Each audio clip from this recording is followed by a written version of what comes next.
Bombay high court ने वामपंथियों को जोरदार झटका दिया है। वामपंथी मुंबई में फिलिस्तीन के समर्थन में रैली निकालना चाहते थे।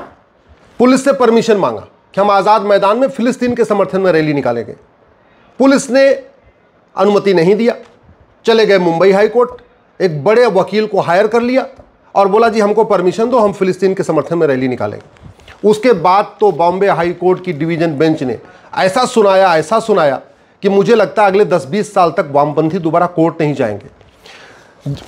जो डिवीजन बेंच ने कहा है कि भारत में बहुत सारे मुद्दे हैं, डंपिंग का मुद्दा है, पोल्यूशन का मुद्दा है, सीवरेज का मुद्दा है, बाढ़ का मुद्दा है, आप इन विषयों पे काम करिए ना। कहाँ आप फिलिस्तीन के चक्कर में पड़े हुए हैं?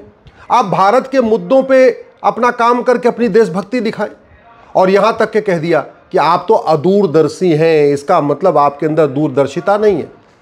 उसी से परेशान होके माकपा पोलित ब्यूरो ने कोर्ट के खिलाफ पूरा एक प्रेस नोट निकाला है और दुनिया भर की बातें मीडिया जज साहब के ऊपर और कोर्ट के ऊपर आरोप लगाया है। चलो वो जो तो हुआ सही है। लेकिन आज मैं आपसे पूछता हूं, आज तक कभी वामपंथियों ने गुलामी का नाम मिटाया जाए इसके लिए कोई रैली निकाली क्या? कोई एक घटना मुझे बताइए जब वामपंथियों ने रैली निकाल के कहा हो कि हमें गुलामी के नाम से आज़ादी चाहिए, हमें गुलामी के निशान से आज़ादी चाहिए। क्योंकि वामपंथी लगातार रैली निकालते हैं तो एक नारा लगाते हैं, हमें चाहिए आज़ादी, हमें चाहिए आज़ादी। देखते रहते होंगे, चाहे जेएनयू में निकालें या दिल्ली में निकालें, कहीं निकालें, डफली बजा के एक वो रैली एक बात जरूर कहते हैं, हमें चाहिए आज़ादी। सवाल ये है, ये वामपंथी गुलामी के नाम से आज़ादी क्यों नहीं चाहते?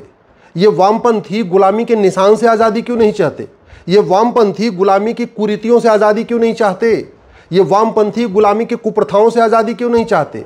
ये वामपंथी गुलामी की शिक्षा बदलने के खिलाफ कोई रैली क्यों नहीं निकालते? ये वामपंथी गुलामी की पुलिस व्यवस्था के खिलाफ कभी रैली क्यों नहीं निकालते? ये वामपंथी गुलामी की न्यायिक व्यवस्था बदलने के खिलाफ रैली कभी क्यों नहीं निकालते? ये वामपंथी गुलामी की प्रशासनिक व्यवस्था बदलने के लिए रैली क्यों नहीं निकालते?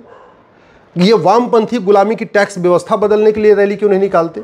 कभी आपने सुना कि गुलामपंथी करें, गुलामी की व्यापार व्यवस्था से हमें आज़ादी चाहिए, गुलामी की चुनाव व्यवस्था से हमें आज़ादी चाहिए, हमें गुलामी के कानूनों से आज़ादी चाहिए, हमें गुलामी की नियमों से आज़ादी चाहिए? कभी बात करते हैं क्या? नहीं। सुबह से लेकर सेकुलरिज्म तक की बात करेंगे, सुबह से लेकर शाम तक सेकुलरिज्म कहेंगे। कभी इन्होंने कहा कि भैया हमको मजहब के आधार पर नियम कानूनों से आज़ादी चाहिए, मजहब के आधार पर बने वक्फ बोर्ड, वक्फ ट्रिब्यूनल से आज़ादी चाहिए, मजहब के आधार पर बने वक्फ minority commission, minority affair ministry से आज़ादी चाहिए? कभी इन्होंने बोला मजहब के आधार पर बने स्कूल कॉलेजों से आज़ादी चाहिए? कभी वामपंथियों ने कहा कि मजहब के आधार पर जो लोन वजीफा चल रहा है हमको इससे आज़ादी चाहिए? ये इनका पाखंड नहीं है तो और क्या है? कभी आपने वामपंथियों को घूसखोरी, कमीशनखोरी, दलाली, कटमनी के खिलाफ रैली निकालते देखा? कभी आपने वामपंथियों को मिलावटखोरी, मुनाफाखोरी, जमाखोरी, कालाबाजारी के खिलाफ रैली निकालते देखा? कभी आपने वामपंथियों को नशा तस्करी, मानव तस्करी, हथियार तस्करी जो हो रही इसके खिलाफ रैली निकालते देखा? कभी आपने वामपंथियों को काला धन, हवालाबाजी, कबूतरबाजी के खिलाफ रैली निकालते देखा? कभी आपने वामपंथियों को लब जिहाद, लैंड जिहाद के खिलाफ रैली निकालते देखा? भाई पर डे 1000 बेटियां लब जिहाद का शिकार हो रही हैं, साल में 5 लाख बहन बेटियां गायब हो रही हैं। कभी इनको आपने लब जिहाद के खिलाफ रैली निकालते देखा? कभी वामपंथियों ने जो ड्रग का कारोबार चल रहा है इनके खिलाफ रैली निकालते देखा? कभी वामपंथियों को आपने घुसपैठियों के खिलाफ रैली निकालते देखा? भाई घुसपैठियों को भगाओ, घुसपैठियों को भगाओ। कभी आपने इन वामपंथियों को धर्मांतरण और जनसंख्या विस्फोट के खिलाफ रैली निकालते देखा? कभी आपने इन वामपंथियों को, ये जो पुलिस भ्रष्टाचार का अड्डा बना हुआ है, तहसील भ्रष्टाचार का अड्डा बना हुआ है, इसमें बदलाव करने के लिए आपने रैली निकालते देखा? नहीं। लेकिन गाजा के समर्थन में रैली निकालेंगे, फिलिस्तीन के समर्थन में रैली निकालेंगे, पुलिस परमिशन नहीं देगी तो हाईकोर्ट भी चले जाएंगे। ये बड़ा अच्छा हुआ हाईकोर्ट चले गए, क्योंकि जितना हाईकोर्ट ने सुनाया है इनको, अगर शायद कोई और सुनाता तो इनको बड़ी मिर्ची लग जाती। किसी और पॉलिटिकल पार्टी ने इनको इतना तक सुनाया नहीं है। कभी इनको संसद में इतना नहीं सुनाई दिया है, न कभी विधानसभा में इनको इतना सुनाया गया जितना हाईकोर्ट ने कल सुनाया इनको। और इतनी हिम्मत नहीं पड़ रही है कि उसके खिलाफ सुप्रीम कोर्ट आ जाए। इतना बढ़िया जजमेंट है हाईकोर्ट का कि सुप्रीम कोर्ट आने की हिम्मत भी नहीं है। सच्चाई ये है, वामपंथी रहते भारत में है, वामपंथी खाते भारत का है, वामपंथी सब कुछ भारत में करते हैं, वामपंथी संविधान की बात भी करते हैं, लेकिन कभी संविधान को लागू करने की बात नहीं करते। संविधान कहता है संप्रभु राष्ट्र बनाओ, यानी गुलामी का नामो निशान मिटाओ। कभी वामपंथियों ने नहीं कहा भैया गुलामी के नाम बदल दो, एक भारतीय नामकरण संहिता बना दो, गुलामी के निशान खत्म कर दो, एक भारतीय धरोहर संहिता बना दो। संविधान में इतनी बातें लिखी हुई हैं, कभी वामपंथी बात नहीं करते। हाँ, संविधान बचाओ, संविधान बचाओ, संविधान बचाओ, ये नारा जरूर लगाते रहेंगे, हमें चाहिए आज़ादी, हमें चाहिए आज़ादी, हमें चाहिए आज़ादी, ये जरूर बोलते रहेंगे, लेकिन कभी ये नहीं कहेंगे कि हाँ वास्तव में गुलामी के नामो निशान से आज़ादी चाहिए, गुलामी की कुरीतियों से आज़ादी चाहिए, गुलामी के कुप्रथाओं से आज़ादी चाहिए। तो ये अब की बार ऐसा हुआ, पहली बार जहाँ भारत की किसी हाईकोर्ट ने बहुत बढ़िया डिसीजन दिया है और वामपंथियों के पाखंड को जनता के सामने रख दिया है। और आज ये मैटर फ्रंट पेज पे छपा हुआ है, ऐसा नहीं नीचे छपा हुआ है, फ्रंट पेज पे ये खबर छपी हुई है, जो कुछ हाईकोर्ट ने इनको सुनाया है। अब उसके बाद रैली तो होगी नहीं, रैली तो ख़त्म हो चुकी, पुलिस वैसे भी रैली नहीं देगी। देखना यह है कि सुप्रीम कोर्ट आते हैं कि नहीं आते हैं। लेकिन एक बात ये कह रहे हैं, नहीं पॉलिटिकल पार्टियों को आज़ादी है। मैं आज एक बहुत गंभीर विषय कह रहा हूँ। सच्चाई ये है कि भारत का पूरा गवर्नेंस पॉलिटिकल पार्टियां करती हैं। राष्ट्रपति कौन बनेगा, पॉलिटिकल पार्टी तय करती है। प्रधानमंत्री कौन बनेगा, पॉलिटिकल पार्टी तय करती है। गवर्नर कौन बनेगा, पॉलिटिकल पार्टी तय करती है।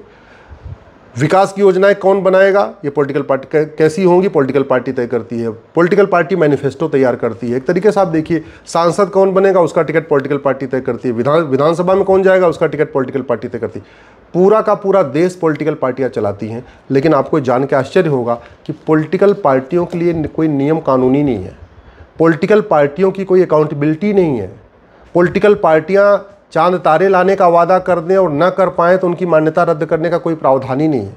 इसलिए अब समय आ चुका है कि पॉलिटिकल पार्टियों को रेगुलेट करने के लिए एक कानून तत्काल बनाया जाए। जस्टिस वेंकटचलैया कमीशन, जो दुनिया का सबसे बढ़िया जुडिशल कमीशन माना जाता है, उसने 2002 में जो अपनी रिपोर्ट दिया था, वेंकटचलैया रिपोर्ट, उस रिपोर्ट में कहा था कि पॉलिटिकल पार्टियों को रेगुलेट करने के लिए कानून होना चाहिए। पॉलिटिकल पार्टियों का मैनिफेस्टो लीगलाइज होना चाहिए। जो मैनिफेस्टो में बात कही जा रही है, अगर उसको पूरा न कर पाएँ तो ऐसी पॉलिटिकल पार्टियों की मान्यता रद्द होनी चाहिए। पॉलिटिकल पार्टियां जो मुफ्तखोरी को बढ़ा रही हैं, इसको कंट्रोल करने के लिए प्रावधान होना चाहिए। पॉलिटिकल पार्टियां जो मुफ्तखोरी और हरामखोरी को बढ़ा रही हैं, इसको रेगुलेट करने के लिए व्यवस्था होनी चाहिए। पॉलिटिकल पार्टियां जो इस तरीके से संविधान विरोधी कार्य कर रही हैं, जाति का जहर घोल रही हैं, भाषा का जहर घोल रही हैं, क्षेत्र का जहर घोल रही हैं, ऐसे इसको कंट्रोल करने के लिए कानून ज़रूरी है। आज आप देख लीजिए, समाज को बांट कौन रहा है, नेता बांट रहे हैं, पॉलिटिकल पार्टियां बांट रही हैं। जाति के नाम पे, भाषा के नाम पे, क्षेत्र के नाम पे, अगड़े के नाम पे, पिछड़े के नाम पे पॉलिटिकल पार्टियां अलग अलग मोर्चा बना रही हैं। एससी संविधान कहता है जाति हटाओ, पॉलिटिकल पार्टी एससी मोर्चा बना रही है, एसटी मोर्चा बना रही है, ओबीसी मोर्चा बना रही है, महिला मोर्चा बना रही है। संविधान आर्टिकल 14-15 क्या कहता है, religion, race, caste, sex, place of birth, इसके ऊपर भेदभाव नहीं करना है। और बाकायदा भेदभाव किया जा रहा है, मोर्चा बना के भेदभाव किया जा रहा है। पॉलिटिकल पार्टियां जातिगत सम्मेलन कर रही हैं, एससी सम्मेलन, एसटी सम्मेलन, ओबीसी सम्मेलन, पिछड़ा सम्मेलन, अगड़ा सम्मेलन।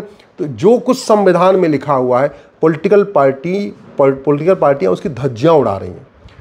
Equality, justice, liberty, fraternity, unity, national integration के लिए काम करने की बजाय पॉलिटिकल पार्टियां जाति के आधार पर बांट रही हैं, भाषा के आधार पर बांट रही हैं, क्षेत्र के आधार पर बांट रही हैं, अगड़े पिछड़े के आधार पर बांट रही हैं, सत्ता के लिए सब कुछ कर रही हैं जो संविधान के खिलाफ जा रहा है। इसलिए समय आ चुका है पॉलिटिकल पार्टियों को रेगुलेट करने के लिए एक कानून बनाया जाए। पॉलिटिकल पार्टियों की रोल्स रिस्पॉन्सिबिलिटी डिसाइड किया जाए। पॉलिटिकल पार्टी के मैनिफेस्टो को लीगलाइज किया जाए। मैनिफेस्टो का एक स्टैंडर्ड फॉर्मेट बनाया जाए। सारी पॉलिटिकल पार्टियां मैनिफेस्टो बना रही हैं, कोई स्टैंडर्ड फॉर्मेट ही नहीं है। पॉलिटिकल पार्टियां जो वादा कर रही हैं, पहले ये बता दें कि कर्जा कितना है, और जो वादा कर रही हैं उसके बाद कर्जा और कितना बढ़ेगा, और जो कर्जा और बढ़ेगा वो कैसे उसकी भरपाई होगी। क्योंकि जितने मुफ्त के वादे हो रहे हैं, कोई भी पॉलिटिकल पार्टी अपने चंदे में से उसको दे नहीं रही है। अल्टीमेटली इनकम टैक्स लगा के और जीएसटी लगा के और वैट लगा के, टीडीएस लगा के, टोल टैक्स लगा के, रोड टैक्स लगा के जनता का खून चूसा जा रहा है। इसलिए ज़रूरी है एक प्रॉपर कानून होना चाहिए पॉलिटिकल पार्टियों को रेगुलेट करने के लिए। मैं हाई कोर्ट का धन्यवाद दूंगा कि उन्होंने वामपंथियों का झूठ पूरी तरीके से उजागर कर दिया है। ऐसा उनको समझाया है कि शायद 2-4 साल तक उनको भूलेगा नहीं। लेकिन अब समय आ गया है पॉलिटिकल पार्टियों को रेगुलेट करने के लिए तत्काल एक कानून बनाया जाए।